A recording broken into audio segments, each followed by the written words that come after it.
आज पौष माह कृष्ण पक्ष द्वितीय तिथि मंगलवार 17 दिसंबर 2024। मुख्य इवेंट्स। संसद के शीतकालीन सत्र के 17वें दिन लोकसभा में one nation one election bill पेश हो सकता है। राज्यसभा में संविधान पर चर्चा होगी। आरजी कर केस में 2 आरोपियों को जमानत मिलने के खिलाफ डॉक्टर्स के 10 दिन के प्रदर्शन की शुरुआत होगी। प्रियंका फिलिस्तीन सपोर्ट वाला बैग लेकर संसद पहुंची। सीतारमण बोली, नेहरू ने संविधान संशोधन स्वार्थ के लिए किया। दिल्ली में फिर प्रदूषण बढ़ा, सड़क बनाने पर रोक। सुप्रीम कोर्ट बोला, जय श्री राम नारा लगाना अपराध कैसे। AI engineer suicide case. पत्नी निकिता रोज लोकेशन बदलती थी। पीएम म्यूजियम का राहुल को लेटर, नेहरू के डॉक्यूमेंट्स लौटाएं। टीएमसी ने पूछा, कांग्रेस बताए ईवीएम कैसे हैक हो सकता है। तख्ता पलट के बाद पहली बार बोले असद। श्रीलंका के राष्ट्रपति बोले, मुसीबत में भारत ने मदद की। फ्रांस के माओट में 100 साल में सबसे बड़ा तूफान। बांग्लादेश में 2025-26 के बीच हो सकते हैं चुनाव। उत्तराखंड नेशनल गेम का शुभंकर और लोगो लॉन्च। अवकाश से वापस आए उत्तराखंड क्रांति दल के केंद्रीय अध्यक्ष पूरन सिंह कठारिया। तीसरे टेस्ट में ऑस्ट्रेलिया 445 रन, भारत ने 51 रन पर 4 विकेट खोए, 394 रनों से पीछे। नमस्कार, मैं आनंद सिंह बिष्ट। आप देख रहे हैं ईमेल दस्तावेज। अगर आप इस वीडियो को YouTube चैनल पर देख रहे हैं और चैनल पर नए हैं तो चैनल को सब्सक्राइब करें, बेल का आइकन भी दबाएं। अगर आप इसको फेसबुक पेज पर देख रहे हैं तो पेज को लाइक करें। अगर आप इसको इंस्टाग्राम पर देख रहे हैं तो हमें फॉलो करें और वीडियो को शेयर करते रहें। कांग्रेस सांसद प्रियंका गांधी संसद में फिलिस्तीन के समर्थन वाला बैग लेकर पहुंची। इस पर लिखा था, फिलिस्तीन आजाद होगा। साथ ही फिलिस्तीन एकजुटता का प्रतीक सफेद कबूतर और तरबूज भी बना था। बैग को लेकर विवाद के जिक्र पर प्रियंका ने कहा, मेरा विचार क्या है, मैं कैसे कपड़े पहनूंगी, इसे कौन तय करेगा। ये रूढ़िवादी पितृसत्ता है कि महिलाएं क्या पहने क्या नहीं। मैं इसे नहीं मानती, मैं जो चाहूंगी वही पहनूंगी। प्रियंका के बैग में फिलिस्तीन के प्रतीक ऑलिव ब्रांच। फिलिस्तीन में 1 लाख परिवार ऑलिव की खेती करते हैं। फिलिस्तीनियों का मानना है कि ऑलिव ब्रांच शांति और उनकी जमीन पर कब्जे को खत्म करने के मैसेज को दर्शाता है। फिलिस्तीनी कढ़ाई। फिलिस्तीनी की महिलाएं इस कढ़ाई की प्रक्रिया को एक पीढ़ी से दूसरी पीढ़ी को सिखाती है। यूनेस्को ने फिलिस्तीनी कढ़ाई को 2021 में कल्चरल हेरिटेज लिस्ट में शामिल किया था। Watermelon emoji. तरबूज या वाटरमेलन इमोजी फिलिस्तीन के झंडे को दर्शाता है। इमोजी का रंग के झंडे से मिलता जुलता है। 1967 में इजराइल ने झंडे पर बैन लगाया था। फिलिस्तीनियों ने कई बार प्रोटेस्ट के लिए इस इमोजी का इस्तेमाल किया है। कैफिया। अरब देशों में महिलाएं सर पर खास तरह का स्कार्फ पहनती हैं जिसे कैफिया कहा जाता है। इसका ब्लैक एंड व्हाइट पैटर्न न्याय और आज़ादी को दर्शाता है। वहीं फिशनेट पैटर्न फिलिस्तीनी मछुआरे और मेडिटेरेनियन समुद्र से कनेक्शन को दर्शाते हैं। बैग में फिलिस्तीनी झंडे के 4 रंग। लाल रंग अरब देश की एकता और पैगंबर मोहम्मद के वंशज हाशमी घराने का प्रतीक है। काला रंग बगदाद के अब्बासिद खलीफा को दर्शाता है। सफेद रंग उमैयद खलीफा को दर्शाता है। हरा रंग काहिरा के फातिमी राजवंश को दर्शाता है। सुप्रीम कोर्ट बोला, जय श्री राम लगाना अपराध कैसे। याचिकाकर्ता से पूछा, मस्जिद के अंदर नारा लगाने वालों की पहचान कैसे की। एक केस की सुनवाई के दौरान सुप्रीम कोर्ट ने पूछा कि जय श्री राम का नारा लगाना अपराध कैसे हो सकता है। अदालत की ये टिप्पणी उस याचिका पर सुनवाई के दौरान आई जिसमें 2 लोगों पर मस्जिद में कथित तौर से जय श्री राम का नारे लगाने का आरोप था। अदालत ने नारा लगाने वाले 2 लोगों के खिलाफ एफआईआर रद्द करने के 13 सितंबर के कर्नाटक हाईकोर्ट के फैसले को बरकरार रखा। पीएम म्यूजिशियन ने राहुल से कहा, नेहरू के खत लौटाएं। 2008 में सोनिया ने म्यूजियम से मंगवाए थे। 15 जून 2023 को नेहरू मेमोरियल का नाम बदलकर पीएम म्यूजियम रखा गया था। पीएम म्यूजियम ने कांग्रेस सांसद राहुल गांधी को नेहरू से जुड़े खत लौटाने को कहा है।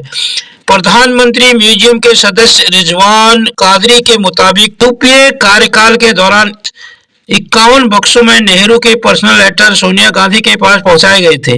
इनमें नेहरू की ओर से एडविना माउंटबेटन, अल्बर्ट आइंस्टाइन और जयप्रकाश नारायण को लिखे लेटर शामिल हैं। 2023 में नेहरू मेमोरियल का नाम बदलकर पीएम म्यूजियम रखा गया।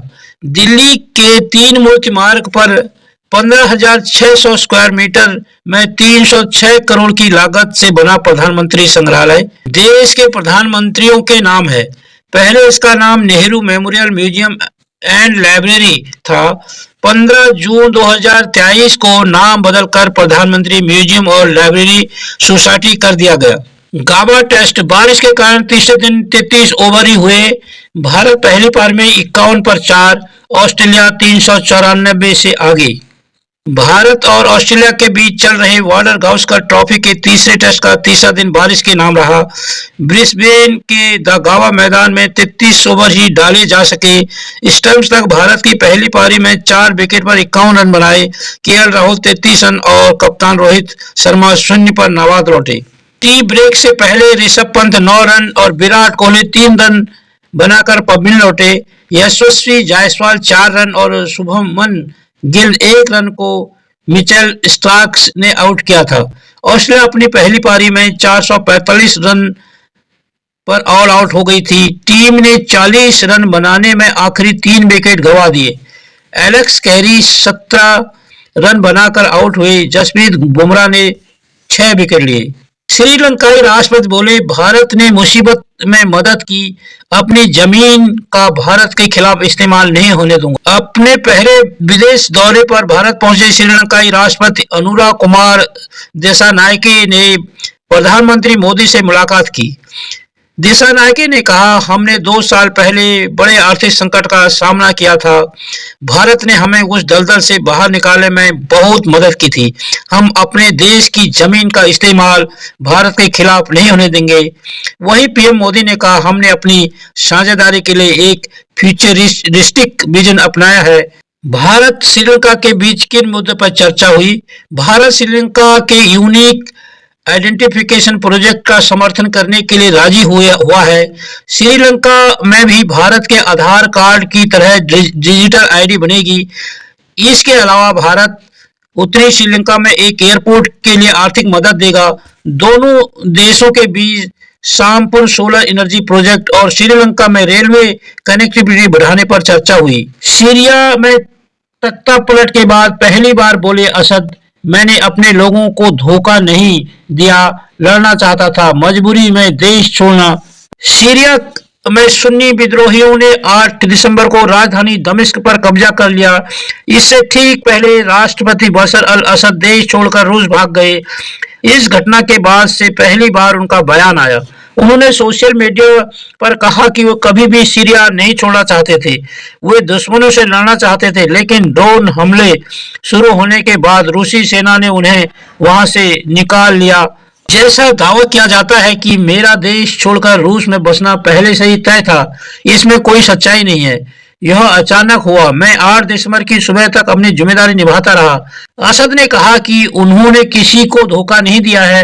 वे ऐसे व्यक्ति नहीं हैं जो अपने लोगों को छोड़ दें या फिर अपनी सेना या देश से गद्दारी करें। पूर्व राष्ट्रपति ने यह भी कहा कि सीरिया अब आतंकियों के हाथ में है। अहम खबरें पॉलिटिक्स। टीएमसी ने पूछा, बताएं ईवीएम कैसे हैक हो सकता है? जम्मू कश्मीर सीएम भी बोले चुके हैं, जीतने पर जश्न, हारने पर सवाल उठाना ठीक नहीं।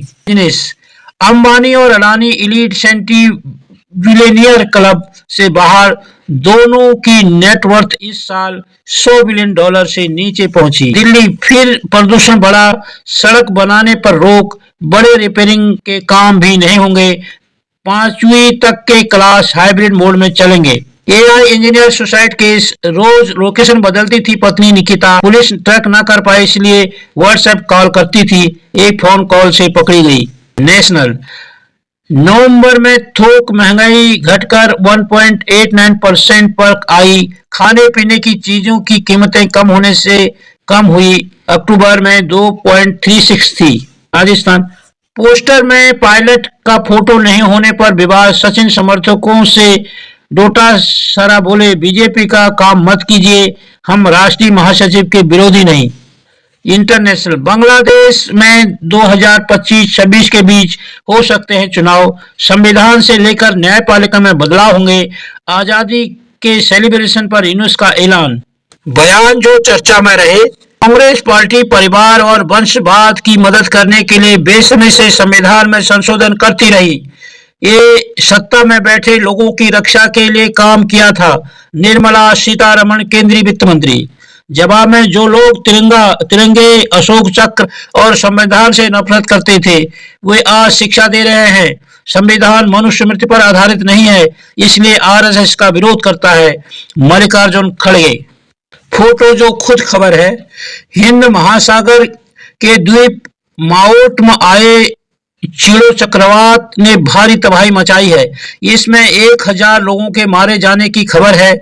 माओट अफ्रीका के पूर्व तट से दूर हिंद महासागर में मेडागास्कर के ठीक पश्चिम में स्थित है, इस पर फ्रांस का कब्जा है। बाजार का हाल 16 दिसंबर 2024, सेंसेक्स 384 अंक घटकर 81,748 पर पहुंचा, निफ्टी 100 अंक घटकर 24,668 पर, सोना 14 रुपया घटकर 76,908 पर, चांदी 461 रुपया घटकर 89,515 पर, डॉलर 0.2 पैसा घटकर 84 रुपया 82 पर पहुंचा। आज के दिन का इतिहास, दुनिया के पहले विमान ने उड़ान भरी 17 दिसंबर 1903। आज ही के दिन दुनिया के पहले विमान ने उड़ान भरी थी, इसे विल्बर और ऑरविल राइट ने बनाया था। दोनों भाइयों के नाम पर विमान का नाम राइट फ्लायर रखा गया। राइट ब्रदर्स ने अमेरिका के कैरोलिना में 120 फीट की ऊंचाई पर 12 सेकंड तक उड़ान भरने में कामयाबी हासिल की। राइट ब्रदर्स ने विमान को लेकर साल 1899 से ही काम करना शुरू कर दिया था। उन्होंने अमेरिकी वैज्ञानिक सैमुअल लैंगली के एक्सपेरिमेंट्स की मदद ली। राइट ब्रदर्स ने लकड़ी, मलमल, एक सूती कपड़ा और एल्युमिनियम की मदद से 6.4 मीटर लंबा और 2.8 मीटर ऊंचा और 274 किलोग्राम वजनी विमान तैयार किया। इसका विंग स्पैन 12.3 मीटर का था। करंट अफेयर्स 16 दिसंबर, श्रीलंका के राष्ट्रपति अनुराग कुमार दिसानायक ने पीएम मोदी से मुलाकात की। राष्ट्रपति बनने के बाद वे पहली बार भारत आए। मालदीव अंतर्राष्ट्रीय सौर गठबंधन में 105वें देश के रूप में शामिल हुआ। आईएसए उन देशों का एक अंतर्राष्ट्रीय समूह है जो कर्क रेखा और मकर रेखा के बीच स्थित है। तबला वादक और पद्म विभूषण उस्ताद जाकिर हुसैन का निधन हुआ। वे इडियोपैथिक पल्मोनरी फाइब्रोसिस नामक बीमारी से पीड़ित थे। केंद्रीय मंत्री सर्बानंद सोनोवाल ने कोलकाता से 3 मालवाहक जहाजों को हरी झंडी दिखाकर जल वाहक योजना की शुरुआत की। इससे लॉजिस्टिक्स के खर्चे में 35% तक की कमी आने की संभावना है। मौसम का मिजाज 17 दिसंबर 2024, न्यूनतम और अधिकतम तापमान। जयपुर न्यूनतम 8 डिग्री, अधिकतम 25 डिग्री। लखनऊ न्यूनतम 9 डिग्री, अधिकतम 26 डिग्री। भोपाल न्यूनतम 5 डिग्री, अधिकतम 25 डिग्री। दिल्ली न्यूनतम 5 डिग्री, अधिकतम 23 डिग्री। इंदौर न्यूनतम 10 डिग्री, अधिकतम 26 डिग्री। शिमला न्यूनतम 10 डिग्री, अधिकतम 19 डिग्री, रायपुर न्यूनतम 10 डिग्री, अधिकतम 28 डिग्री, चंडीगढ़ न्यूनतम 5 डिग्री, अधिकतम 22 डिग्री, रांची न्यूनतम 10 डिग्री, अधिकतम 23 डिग्री, अहमदाबाद न्यूनतम 14 डिग्री, अधिकतम 29 डिग्री, पटना न्यूनतम 13 डिग्री, अधिकतम 24 डिग्री, मुंबई न्यूनतम 22 डिग्री और अधिकतम 22 डिग्री। उत्तराखंड में होने वाले 38वें राष्ट्रीय खेलों के शुभंकर लोगो, एथम, जर्सी और मशाल की लॉन्चिंग की गई। आयोजन में कलाकारों ने उत्तराखंड की संस्कृति की शानदार प्रस्तुति दी। महाराणा प्रताप स्पोर्ट्स कॉलेज के आइस स्केटिंग ऑडिटोरियम में हिमाद्री समारोह का आयोजन किया गया था। मुख्यमंत्री पुष्कर सिंह धामी ने सोमवार को रेंजर्स ग्राउंड देहरादून में उत्तराखंड के प्रथम सोलर मेला 2 दिवसीय सौर कौतिक का शुभारंभ किया। इस दौरान उन्होंने पीएम सूर्य घर योजना, मुख्यमंत्री सौर स्वरोजगार योजना के लाभार्थियों को अनुदान राशि के चेक प्रदान किए। साथ ही यूपीसीएल मुख्यालय में बनाई गई सौर ऊर्जा आधारित म्यूरल आर्ट का लोकार्पण किया। मुख्यमंत्री ने सौर ऊर्जा जन जागरूकता के लिए चलाई जा रही सोलर वैन को भी हरी झंडी दिखाकर रवाना किया। उत्तराखंड निकाय चुनाव 100 वार्ड वाले देहरादून नगर निगम में बीजेपी के 750 दावेदार, मेयर पद के लिए सिद्धार्थ अग्रवाल का नाम टॉप पर। उत्तराखंड में निकाय चुनाव का आगाज हो गया है। ओबीसी आरक्षण लागू होने के बाद भाजपा और कांग्रेस के नेता लगातार दावेदारी करने पार्टी दफ्तर पहुंच रहे हैं। देहरादून नगर निगम में 100 वार्ड के लिए बीजेपी में 750 आवेदन मिल चुके हैं, जो पार्षद पद के लिए दावेदारी कर रहे हैं। उत्तराखंड के श्रीनगर में सड़क पर एक के बाद एक वाहन फिसलते गए। कुछ मिनट में ही बाइक सवार 4 से 5 लोग सड़क पर फिसलकर गिर गए, जिनको गंभीर चोटें आई हैं। सड़क के किनारे खड़े कुछ लोगों ने बाइक से फिसले लोगों की मदद की। उत्तराखंड क्रांति दल के केंद्रीय अध्यक्ष पूरन सिंह कठात के अवकाश जाने और कार्यकारी अध्यक्ष को कार्यभार सौंपने पर उठा बवाल, जिसमें 13 तारीख को एक पत्र जारी किया गया केंद्रीय महामंत्री दिनेश नेगी द्वारा और 18 दिसंबर को केंद्रीय कार्यकारिणी की बैठक आहूत की गई। उसके बाद केंद्रीय संरक्षक आशीष सिंह एरी जी का उस बैठक के समर्थन में भी एक लेटर सार्वजनिक हुआ। केंद्रीय कार्यकारी अध्यक्ष आनंद प्रकाश जुयाल का 16 दिसंबर को एक सार्वजनिक हुआ, जिसमें उन्होंने उत्तराखंड क्रांति दल के केंद्रीय अध्यक्ष पूरन सिंह कठैत को के अवकाश के बाद वापस आने की बात कही और दोबारा उन्हें चार्ज देने की बात कही है। इसके बाद 16 तारीख को ही केंद्रीय अध्यक्ष पूरन सिंह कठैत ने संरक्षण मंडल सहित सभी केंद्रीय कार्यकारिणी को तत्काल प्रभाव से भंग करने का ऐलान कर दिया और महानगर और जिला इकाइयों को यथावत बनी रहेंगी बात कही है। ये थी आज की प्रमुख खबरें और आपको ये वीडियो कैसा लगा आप अपनी टिप्पणी में जरूर लिखना। आपको हमारी वीडियो पसंद आई हो तो इसे लाइक करें और ज्यादा से ज्यादा शेयर करें ताकि बाकी लोगों तक भी ये जानकारी पहुंच सके। हमारे चैनल को सब्सक्राइब करना बिल्कुल ना भूलें और हमारी वीडियोस को सबसे पहले देखने के लिए बेल आइकन को भी जरूर प्रेस करें।